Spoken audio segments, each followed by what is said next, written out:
Hello, I am not Edward Crichton, and I am the author of Edward Crichton's Praetorian series, beginning with The Last Roman, book 1 in the series.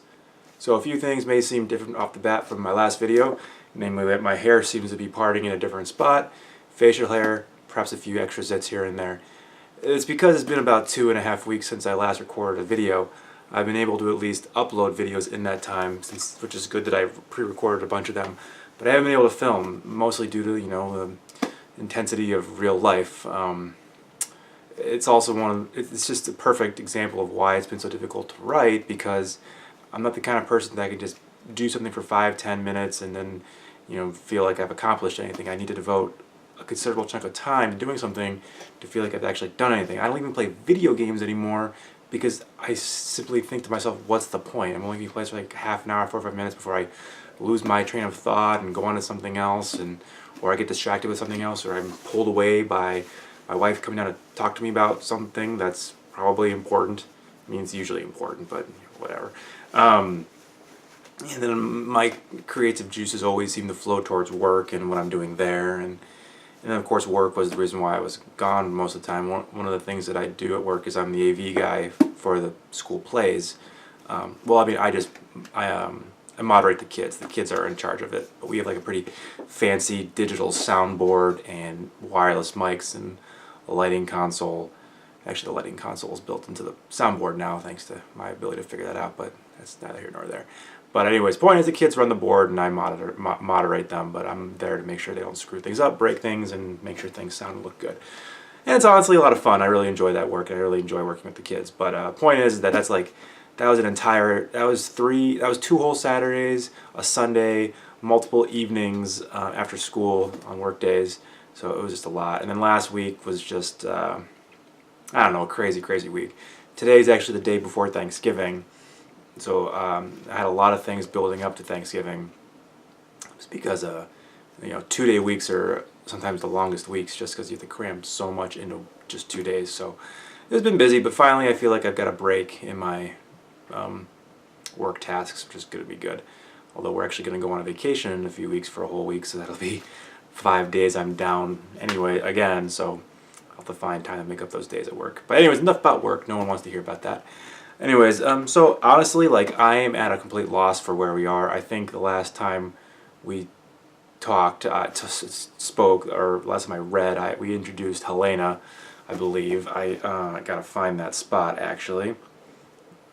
We all know, we all remember I think I mentioned how I was pretty worried about that scene at first. Like, I played her up to be a little bit more perfect than anyone has any right to be, really. I mean, she is pretty perfect, I guess, but in my opinion, but I'm a little biased. But I definitely downplayed it a little bit. And then, oh, that's right, I'm not sure if we actually started reading the armory scene. I can't remember, honestly. And I haven't even uploaded that video yet at the time of this recording, and I'm not going to go back and watch it now. Especially as I'm actually uploading my 4th video right now as we're doing this, and my Wi-Fi is so slow right now. You know what? If you ever cut your cable, make sure you monitor your Wi-Fi connection and speed, because they told us that cutting the cable would not affect our Wi-Fi speeds at all. But I tell you, ever since we did that, Netflix, YouTube, what else do we use? Amazon Prime, whatever. Everything is fuzzy all the time. It's ridiculous, and I'm too much of a baby to call and like demand that they fix it. I have to have the hammer or my wife go do it half the time. And we only just cut the cable now is because I was always one who took care of it, and they'd always push me over on like new deals and whatnot. So this past time I had to have my wife do it just so she could actually seal the deal, because I'm just a big pushover about these kinds of things. But well, she's an attorney, so it's what she's meant for. She's meant to like seal the deal, right? She's the hammer. Yeah, I think that's okay to say. I think most people would appreciate that. Anyways, let's get back to the book. Not too much personal insight today. We're already 4.5 minutes into this video. I want to try and do a video every day this week. So today's Wednesday, Thursday, Friday, and Saturday. Maybe not Sunday, because we got back to work the next day. Then maybe a couple the following week. Just so that I can get back into the flow of this. Because remember, the whole idea of this was to get into the flow of my writing, creativity, and try and tap back into it. Hopefully to maybe write again. I have been jotting down ideas lately, unlike, napkins and pieces of paper at work. I gotta collect them all at this point, honestly. But I don't know, I have been generating some ideas here and there. It's not really new ideas. I think a lot of the ideas I've been having are old ideas that I may have just been re-sparked in my mind, being fleshed out a little bit more. But that's good, right? Can't complain. I mean, it's been good. I'm not really getting a ton of views on YouTube, but honestly, I don't care. This is actually kind of more of like a therapy session for me more than anything. Just to talk and get it out there, and if people want to watch it, great. If not, I'm not really concerned about it. It's a process. Anyways, I'm gonna get reading then. So we left off with Hunter being brought to the Vatican, meeting the Pope, being told of their jobs in the world, which is to protect the Pope by seeking out, hard targets and eliminating them, that kind of thing. And then we met McDougal. I just actually watched Outlaw King, or actually, is it McDougal or is it It is McDougal. It is McDougal. Okay. Anyways, I just watched Outlaw King on Netflix. So if anyone's seen that, I'm never gonna be able to think of this McDougal. I'm always gonna think of McDougal as that guy, that crazy, intense warrior guy in that movie. That guy was pretty awesome. Anyway, so McDougal, and then we ran into Santino, who Santino is we'll talk more about Santino as this goes on. He's an integral character, and Bordeaux and Wang, who are important but secondary characters, but still ones that I enjoy a lot. And then Vincent, and of course Helena. So no one has any idea why everyone's laughing at Hunter by simply talking to a girl. I feel like that must have happened to me in college a few times, where I was just so awkward with girls that people just laugh at me. So that's probably where I got that from. Anyways, let's move on. So the armory was an impressive sight. The rows of gun shelves were lined with numerous weapons from all sorts of countries and manufacturing companies. At the end of the racks were explosives and other more destructive types of weaponry. Beyond were 10 lockers, wide enough to hold a single soldier's plethora of gear. Most operators had multiple sets of gear, swapping out mission essential items only using what was appropriate for individual missions. Despite the weapon porn on display and such extravagance, I couldn't help but notice my companion bent at the waist as she cleaned her rifle. Her rather supple backside presented for my full inspection. Oh yeah, I did read this. How can you forget that line? I couldn't help but stare, my head lolling to the side. I tried to quickly glance away and cover my mistake when she turned to show me my locker, but I wasn't quick enough. Never are. I think I made that same joke last time too. Anyways, she settled with giving me another cold look and hooking her thumb behind her shoulder to direct my attention toward the only other open locker. Fate, having a sick sense of humor it seemed, decided to take it upon itself to place our lockers across from one another. Crossing to the bench, I sat upon it and accidentally brushed my back up against hers. I flinched automatically at the contact, but she didn't react. All she did was turn her head and glance in my direction, a slight smile tugging at her mouth. I shook my head with a smirk of my own, but forced myself to clear my head with a crack of my neck to work out the kinks, and began a cursory inspection of my gear. The task so familiar and enjoyable, it was almost easy to put the woman out of my head and focus. Everything seemed to be in order. All my camouflage uniforms were present, as well as 2 pairs of boots, one black, the other coyote tan. My navy dress uniform hung neatly to one side of the locker with my wetsuit opposite it. All of my other gear was present and accounted for as well, placed neatly on racks, shelves, or hooks.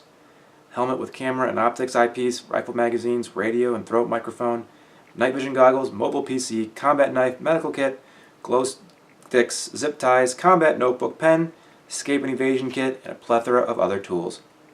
Last but not least, placed on top of my footlocker was my Molle combat rig, M-O-L-L-E. I always pronounced it Molly, or Molly, depending on whether it was in my head or out loud, I guess. Anyways, besides my rifle, my rig was the most important piece of equipment I had. Molly, or Modular Lightweight Load-Carrying Equipment, was a system for attaching compatible pieces of equipment together via webbing and snaps. Without it, I would be unable to carry the vast amounts of gear essentials for a successful mission. The vest was festooned with numerous pockets and pouches scattered around the stomach area, chest, sides, and back. The back of my rig held a small computer cleverly tucked away near my Camelback hydration pack to keep it out of the way and cool. It was wirelessly connected to an eyepiece that hung in front of my left eye on my helmet. The eyepiece, which was no more than a thin, translucent lens, operated as a GPS device, a screen to view videos, a compass, and a rudimentary targeting reticle, amongst other things. The computer was synced to my teammates so I could intercept data updates such as grid coordinates and targeting data.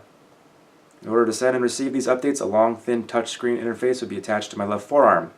It was covered by a protective sheath, which could be pulled off at its Velcro seams so I could view and interact with the screen. It had a small joystick with 2 buttons, much like a pilot's flight stick, which acted like a computer mouse. I could extend the joystick into my left hand and with a quick flick of my wrist, make the entire setup fully functional with my left arm alone. Complete with Blue Force Tracking Tech 3 software updated only a year ago, I could upload trip positions on my map with a simple touch of the interface, overlay my own map over satellite imagery, or call in airstrikes with a single tap of the finger. The possibilities were almost endless. Could he still call in airstrikes? I mean, does the Pope have a sizable air force or aircraft in his navy? Oh, probably not. But who knows? We'll never find out, will we?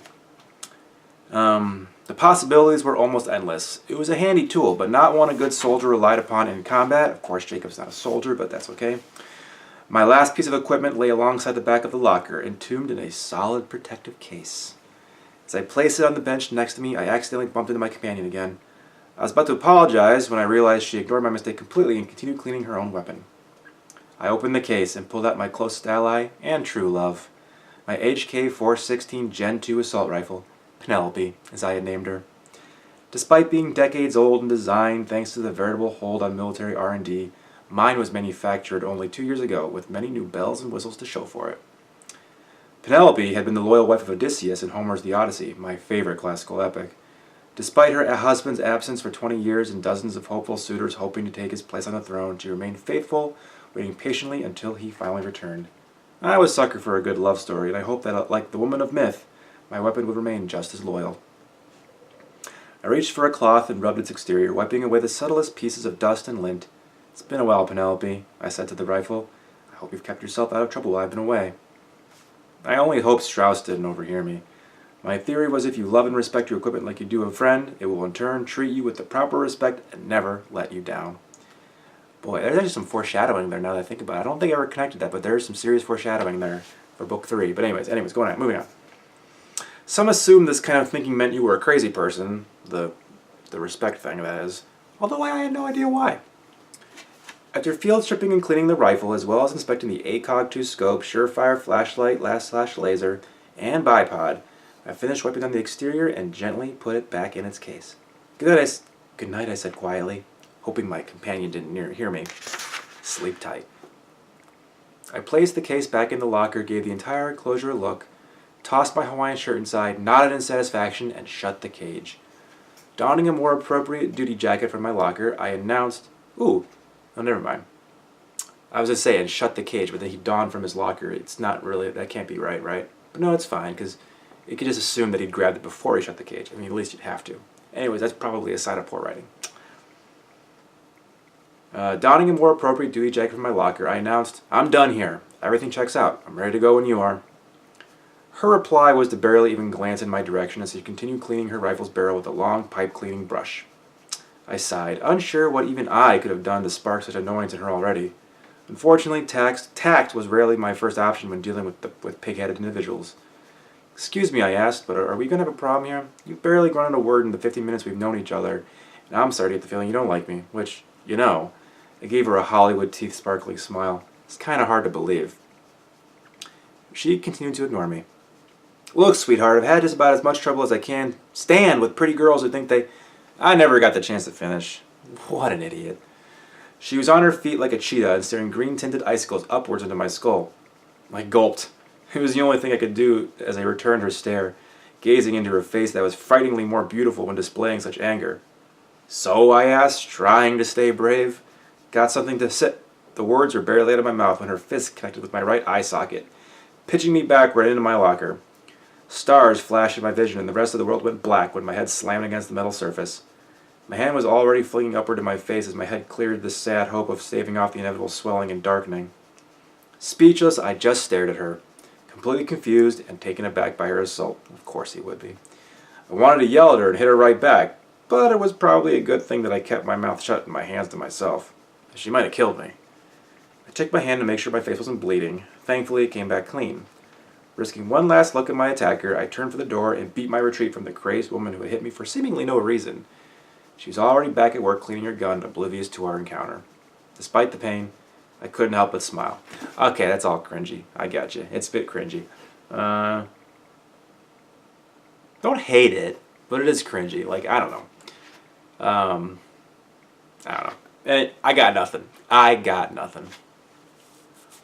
The multiplex was eerily silent when I returned to the common area. Everyone, save McDougal, had gathered in the mess area and was in the midst of socializing and chow. Noticing my approach, they all stopped what they were doing mid-motion and turned to look at me. Santino had a glop of noodles hanging from his mouth, while Bordeaux had paused as he sipped a steaming drink. I stopped in front of their table, hands on my hips, and looked each man in the eye. Each wore a passive expression, and for a few moments the five of us did nothing but stare at each other before, all of a sudden, the four men at the table burst out into playful laughter. In the midst of their laughter, I couldn't help but notice Wang pass a few euros to Vincent. "Something I should know, gentlemen?" Santino was the first to stop laughing, but he had to catch his breath before explaining the situation. "Jake, man, it's nothing personal, but before you got here, all of us, including little Miss Strauss," he said the name, emphasizing in a haughty and disrespectful manner, "had lunch, chit-chatting. She told us how she had just broken up with some longtime boyfriend of hers or something because he cheated on her when he...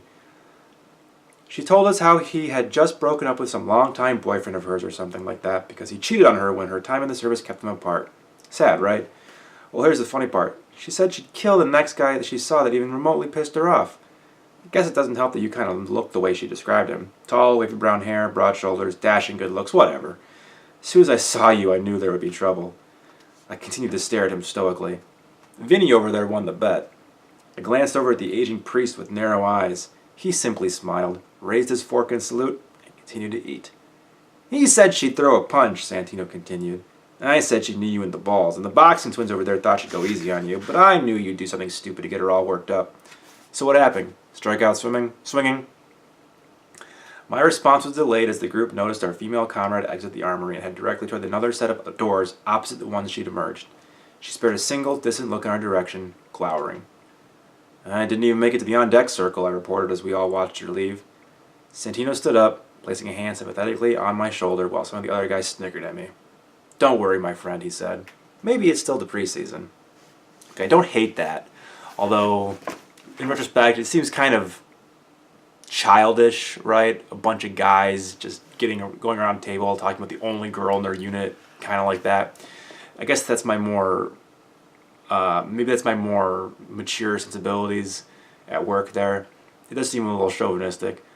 But, I mean, it's probably, it's par for the course, right? Like, it doesn't matter how postmodern our society gets, like, guys are always going to be a-holes about that kind of thing. I mean, maybe not always, but it's hard to imagine that, like, especially military-type guys, I don't mean to be disrespectful, but, like, they're type A, you know, especially, like, elite operators, you know, special forces. They're type A, best of the best. They don't give no craps about what people think of them. They have all the answers. They don't make mistakes. They just have those kind of personalities. I don't know. I thought that interchange was fine. It was fun. It wasn't meant to be offensive at all. All right, one more section, and then we'll pause. Grabbing a tray of food consisting of Salisbury steak, tater tots, and an unknown gelatinous substance, I joined the rest of the team at the table. Well, I guess the rest of the team minus McDougal and Helena, but that's fine, whatever. Needless to say, I was famished. I hadn't eaten a proper meal since I had left for Washington at least 24 hours ago. I continued receiving jeers from my teammates, but took them in stride, knowing that the Strauss situation had been a good icebreaker. The guys were conversing as I ate my meal, but I started growing restless not knowing anything about them. Popping a few tater tots in my mouth, I decided my stomach was full enough to start a conversation. "So Wang," I started, mumbling with my mouth full, "what's your story? How long has your family been in England?" Wang waited until he was finished chewing his food before answering, perhaps wondering if he too should hit me for what some might consider an insensitive question. But I suspected he wouldn't. Mouth clear, Wang leaned back in his chair and spoke in what I could now confirm was a Welsh accent. I'm not doing a Welsh accent. I don't even know what that sounds like, honestly. "My grandparents fled China's Great Cultural Revolution in 1966 and made their way to England with my father. My grandfather ran a martial arts school in a quiet countryside, but when the local Red Guard members came to the area, he knew it was time to leave. My grandparents' life was a quiet one. They despised the communists in their hope of wiping away any memory of old China from the history books. So they took up residence in Cardiff, Wales, and opened a kung fu academy. My father took over when my grandfather died a few years back. He paused and took a quick drink from his mug. Before you ask, my father married a local lass, and I was but a wee product of both worlds. He smiled. A jolly good product at that. Okay, whatever. Although that was like a super blunt explanation, like for that question. It's like, it was like reading the definition out of a book. Why is this Chinese person in England? Because my father emigrated when it was... Alright, moving on. I chuckled at his intentionally overdone accent, quickly determining that I liked Wang. He seemed level-headed and dedicated, but a little cocky, typical for elite operators. A good man to have at your back. I glanced over at the large Frenchman. What about you, big guy? Any interesting stories? Bordeaux put a hand over his chest in a sarcastic gesture. Moi? But of course, I have many stories. Besides McDougal and Vincent here, he said, pointing at the aging priest who was sipping a cup of tea, I almost have more years on me than any of you two combined, with plenty of stories to go with them. I inspected the man's face, but couldn't find any evidence to prove he was any older than 35. Remembering what he looked like with his shirt off, if he was as old as he claimed to be, he must be immune to aging. Hopefully he wouldn't mind sharing his secret. But what about you, mon ami? He continued. We've all had some time to get to know one another, but we know nothing of you. Me? I asked, as I realized pathetically that it really wasn't that much to tell. Well, I'm just a country boy, I guess. Born in the Midwest and raised by hardworking parents, I enjoy very bad movies, long walks on the beach, and I love good 80s music. The guy smiled at the lame and cliched attempted humor. Wang coughed politely into his fist. I hate to break it to you, Hunter, but there's no such thing as good 80s music, as you call it. Santino leaned back in his chair and pointed at me like a child. See, Jacob, even the Brits don't like it. I've been telling you that since I've known you. He turned back to Wang. He loves Duran Duran. Wang turned to look at me and shook his head very slowly and complete deadpan before saying, Jesus, Hunter, Duran Duran, what year were you born in? I smiled knowingly. None of your business. But I think it's fair to admit that my soul is perpetually stuck in the 80s. Santino rolled his eyes and laughed to himself. I'm certainly familiar with Duran Duran, Vincent commented. But I'm more partial to the Beach Boys myself. Really? Santino asked skeptically. Vincent looked hurt. And what's wrong with that? Can an old man enjoy quality music as well? Santino smirked. The Beach Boys were about as classic as music came in his opinion. I always enjoyed them too, though. There's that Beach Boys reference. Of course, sir, Santino replied as he held up his hands near his shoulders and raised and lowered them like a scale. It's just that when I add together European and priest, Beach Boys isn't exactly the answer I get. It was my turn to smirk. Santino generally came off as dim-witted as a donkey, usually one of his ridiculous attempts at humor, but I knew better. The guy was Delta, the most hardcore of them all, next to my SEALs, of course. They were trained not just to infiltrate, but to completely immerse themselves into society, blend in, and systematically take it apart from the inside. You wouldn't know it by looking at him, or especially by speaking to him, and Santino was one of the smartest guys I knew. He spoke Russian, Arabic, and Spanish fluently, and I knew he had been in the process of learning Mandarin Chinese, in preparation for possible future operations in the area. The guy was a ghost, able to slip through borders on a whim, mingle amongst the natives, get the job done, get home safely, and make it all look easy. And I just thought, Santino continued, a guy like you would stick to, Mozart, Beethoven. Vincent leaned back in his chair and grinned. Yeah, I enjoy them as well, although Vivaldi is my personal favorite. The Four Seasons is one of my favorite classical pieces, I offered, nodding appreciatively. Vincent smiled at my recognition of his favorite composer's most well-known piece, while Santino dropped his head and shook it. Wang and Bordeaux chuckled at the interchange, and the conversation quickly broke down into banter and debate about an assortment of topics. I followed passively as I finished my meal. I was working on my so-called dessert when Vincent checked his watch. Okay, briefing room in 5. Hunter, eat it or leave it. Yes, sir, I mumbled around a mouthful of goo. Alright. We'll wait. We'll stop there. We're at about 25 minutes already. Okay, a lot of setup, a lot of getting to know each other. Not necessarily great dialogue or writing, but, like I've been saying since day one, video one, is that my writing very much improves over time, I think. I hope. We'll find out, I guess, together. A lot of not just gun porn as I refer to it as, but like specific gun porn with references to certain brands and everything. You can say that I like those brands. I have a Surefire flashlight. I still do. I love it. It's really bright still. I have to replace the batteries, but it's a great flashlight. Other things like that. It is kind of interesting. Like the books, as I've mentioned, like the books change so much over the course of the 4 of them. The characters change so much, and clearly the things that I focus on change so much. Because I think in book 4, like I think Hunter fires his gun like once in the entire book or something like that. If I can't remember, but I remember there being something like that where Hunter like barely even fires his gun. There's not a single reference to any of their technology, mostly because over those, was it 5 or 6 years? I forget how long it was. Like it all just like broke. So it's kind of like a blessing in disguise that narratively all their equipment would just break down from lack of repair and maintenance.